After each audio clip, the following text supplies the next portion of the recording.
Okay, so this is your guide to why TV dramas are popular or successful, why they appeal to audiences.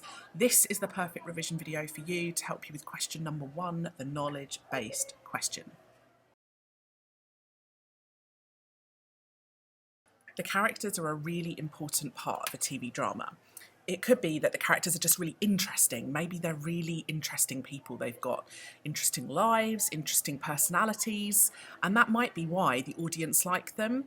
It's probably more to do with how they feel about that character. So do they really like that character? Are they a likable person? Sometimes audiences really like to like someone. We like the people who are good, the heroes, the protagonists, because we support them and we want them to do well. And we want to watch and carry on watching to see if they succeed in whatever their quest is. So in things like 13 Reasons Why, we really support the main character because we feel sympathy for him all the way throughout, and we want to know that he finds out eventually what really happened to the girl on the tapes. Okay, so we like him as a character all the way through. We think he's a nice guy. And that likeableness is something that comes across in their personality and their actions. We like to support people. We like to see the hero win. It's a nice thing. Sometimes we like to hate a character. Sometimes there are characters that are really annoying or irritating or rude or disrespectful or snobby, and we like to see them be like that because we all know someone like that in real life. We can identify with the bully characters because we've met them ourselves, and it's the idea that we love to hate them and we kind of can't quite believe that they're doing the things that they do. So when we see hateable characters like Joffrey in Game of Thrones, people watch all the time because they want to see him fail. They're just desperate to see what happens next. Will someone finally take down that bully? Will they finally get rid of the antagonist? So people sometimes watch TV dramas because they really hate the characters. So sometimes writers will develop characters specifically because they're very dislikable. Having relatable characters in a TV show is also really important. If the audience can't relate to anyone in your show, sometimes that can be a real problem. So sometimes audiences really love those characters who they can see a little bit of themselves in. So maybe there's a character that's a little bit shy, maybe there's a character that's the joker, maybe there's a character that's a lazy person, really disorganised. If you have a variety of different characters in your TV drama, then it makes sure that everyone has someone that they can identify with, which is why ensemble casts are really popular in TV dramas.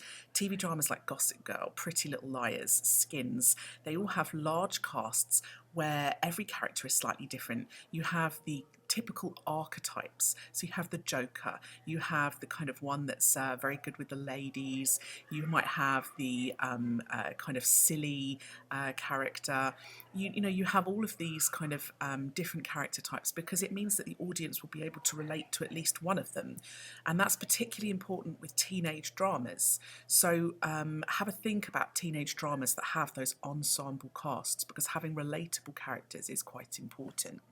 Okay, so obviously having a really dramatic storyline and a dramatic narrative structure, there's your keywords, are really important for a TV drama. If your narrative is boring or uneventful, then people aren't going to watch. And with a TV drama, the most important thing is to hook people in that first few minutes before they switch over, and to keep them watching, not just until the end of the episode, but to make sure they want to tune in for the next episode and indeed the whole series. So producers will include all sorts of narrative techniques. They'll include things like plot twists, where suddenly everything's turned on its head and the audience is completely shocked about something that's just happened. They will include narrative arcs. That narrative arc, remember, is where a storyline starts in one episode and continues all the way through until the end of a series. So the audiences have to watch the whole series in order to find out what happened. They include things like cliffhangers at the end of episodes, so that when you finish watching the episode, you don't get that sense of equilibrium from Todorov's narrative structure. There's another disruption that's been introduced, and you have to watch the next episode to get that narrative resolved. So keeping your audience on the edge of their seat by using these narrative techniques is a really good way to ensure the popularity of your show. Location is a really important part of a TV drama. Think about the dramas that we've watched. When we watched The Crown, so many audiences watched that show, and one of the reasons was probably because they got to see inside locations that they would never get to go to in real life. So places like Buckingham Palace and Windsor Castle, get to see inside or behind the scenes of how those places work. And those locations were really attractive to audiences, not just in Britain, but globally as well. So it ensured the success around the world of that show. So sometimes having a location that audiences would love to visit but can't really get the chance to do that is a really good idea. And that another example of that is something like Downton Abbey. Doctor Who is such a great example as well. Think about the locations in there, planets and star systems and galaxies and different worlds, time travelling back to the past and into the future. Those are locations that audiences would never get a chance to go to in real life, but it allows them this sense of escape into a new world, into a better world or a different world, or just something away from the boring reality of Britain. So a location has to be interesting and it has to feel authentic. Authentic means it feels like it is real. Even if it's a fantastical location like another planet, it feels like they really are there, because that puts the audience into those characters' shoes, and it makes us feel like we're there too. And that's what's so popular about things like The Crown and Downton Abbey, because we feel like we really are seeing the real castle, the real palaces. So authentic and interesting locations are really important. Okay, so just to sum up for the question one, which is the knowledge-based question, there will be bullet points. So please make sure that you actually read them and you respond to those bullet points. You can add in other stuff. You can disagree with the bullet points if you want to, so that's not a problem, but you must respond to the bullet points before you start adding in other ideas. You don't have to add in other ideas if you don't want to, as long as you cover whatever bullet points they ask you to, that's fine.